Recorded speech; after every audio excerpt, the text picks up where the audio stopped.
Internet, good morning. My name is Magnitude, aka Steve, and welcome to another Pokemon Go guide video. This one about Alolan Golem, that electric rock, the creepy Uncle Jeff of the Alolan Pokemon world. Look at that fucking mustache. It's just so weird. But anyway, this video will talk about Alolan Golem's background, how to get his stats, his attacks, his type chart, as most of my Pokemon Go videos do.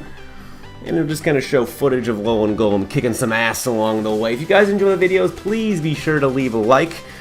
They help my channel grow, and they show me that you guys enjoy the videos that I'm doing. If you have any suggestions on how to make my videos better, what you would change, please comment those as well. And of course, comment your thoughts on Alolan Golem below as well. I want to hear those. But without further ado, enough of my exposition. Let's actually get into this Pokemon and what he can do. First, a little background of Alolan Golem. He's Pokedex number technically 76 because he was technically first found in the Kanto region.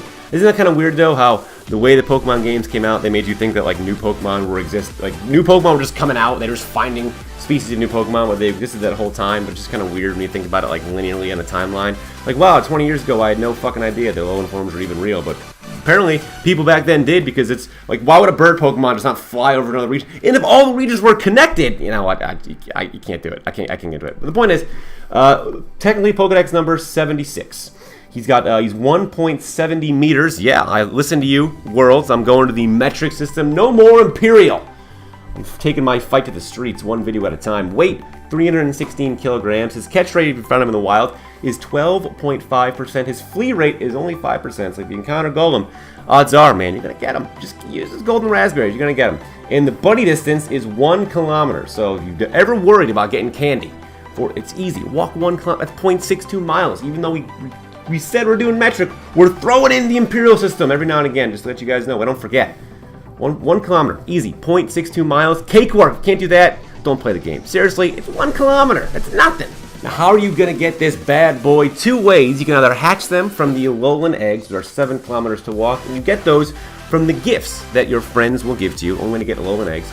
Or, obviously, you can just catch one in the wild, probably far more rare, but it can't be done.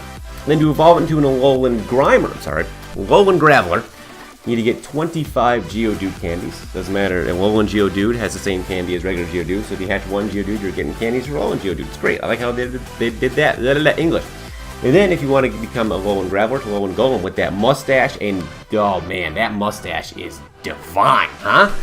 You give him 100 Geodude candies, which you can get that by walking 100 kilometers, which is only 60 miles, but odds are you're going to encounter and hatch other Geodudes to give you more candies along the way, so you're probably not going to need to walk that far, but if you have to, it's worth it. This guy's awesome. He is. But let's talk about how worth it. Let's get into his statistics. And as far as stats go, his max CP is the same as Golem at 2916. That puts him at 33 out of 399. That's all the Pokemon so far, including Alolan forms. Not just all usable ones, that's all of them, but he's still 33rd out of 399. That means he's at least, that's not bad. That's pretty good. His attack stat is 221, which puts him at 56 out of 399.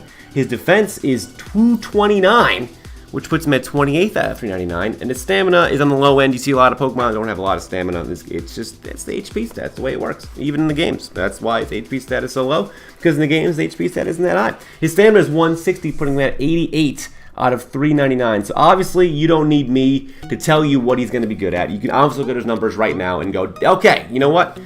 Defense, he's going to be pretty good defending. Then you realize, type chart probably not. But his attack stat is up there. It's up there. It's 56. It is not bad. It could certainly be a lot worse.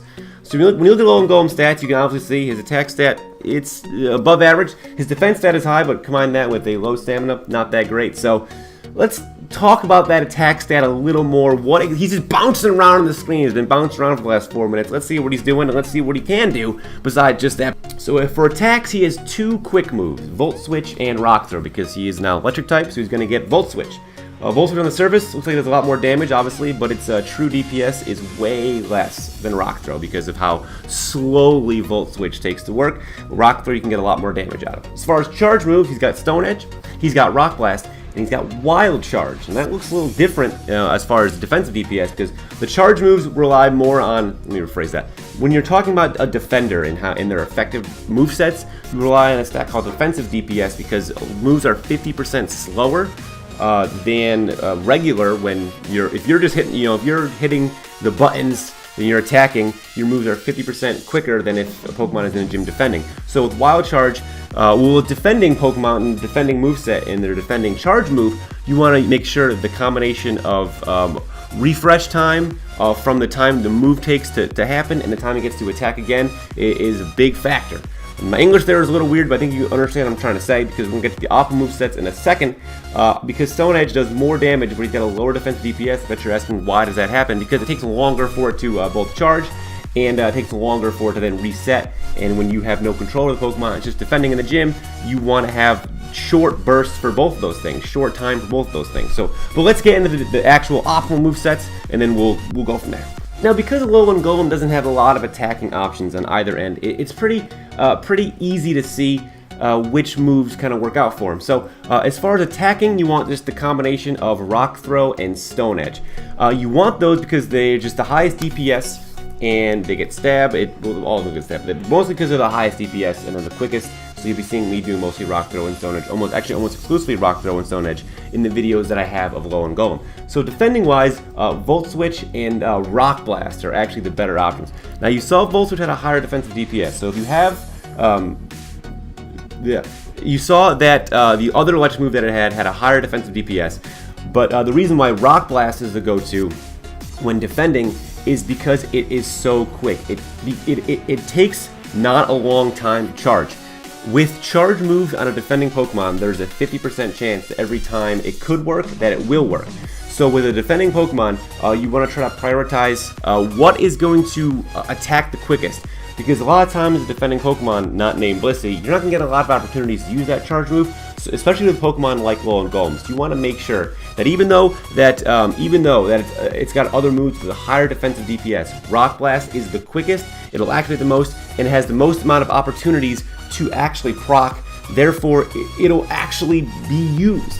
You're not going to have a wasteful charge move slot on a Pokemon, because he might not get the chance to ever use any of his other charge moves.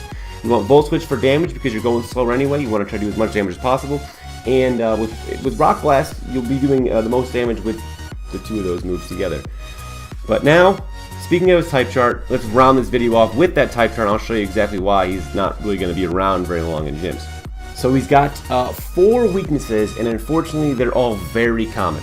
He's 2 times weak to grass, water, and fighting, which means any of so far the 3 generations of starters is just gonna fuck him up. Any of the normal counters you'll be using right now to fight Regirock and Registeel are gonna fuck him up. Machamp is a very common gym attacker, and he's weak to Machamp. You don't want to be weak to Machamp. If you want to have any usefulness in defending a gym, you do not want to be weak to Machamp. He's also weak to grass and water, which are currently the same things that Regirock, which is out right now, is weak to as well. So people are going to be stocking up on those counters as it is. And he's 4 times weak to ground, so, you see a lot of middling ground types anyway that can get a lot of success against this guy. But a lot of Pokemon, a lot of trainers now probably have something like Groudon anyway, and that's just got Earthquake, and there's no way you're going to come back from that. As far as resistances go, not very common resistances. So he's got a very unfortunate typing. He does resist fire, electric, and poisons. Right now, think of your best fire, electric, and poison Pokemon. Go ahead. Yeah, it's tough, right? Because there's not very many, not very many good ones. And as far as normal goes, sure, Blissey exists and resist Hyper Beam, but you're probably not going to end up beating Hyper Beam, or going to end up beating Blissey in that battle anyway, because it's got so much fucking stamina. And you quad resist flying. So if you're going up against Rayquaza 9 months ago, perfect! You can bring this guy and you'll be able to resist all his moves. So unfortunately, Alolan Golem came out at a time where his usefulness doesn't really exist. So really, he's cool to look at. He doesn't have a lot of effectiveness either attacking or defending because of his limited moveset and because of his type chart. So use Alolan Golem if you like. If Rayquaza ever comes back, we'll be stocking up on Alolan Golem. But until that time comes, he's probably best just not wasting your Stardust on like I did for this video. You gotta make some sacrifices once in a while. That being said, everybody, I hope you enjoyed this video. Leave a like if you did. Comment below more Pokemon you want to see me do guide videos on, things you want me to change, stuff like that. And yeah, I guess you know what? Once this Almost Arc goes down, I will see you guys next time. Good night, Moon. There it is. I'll see you guys.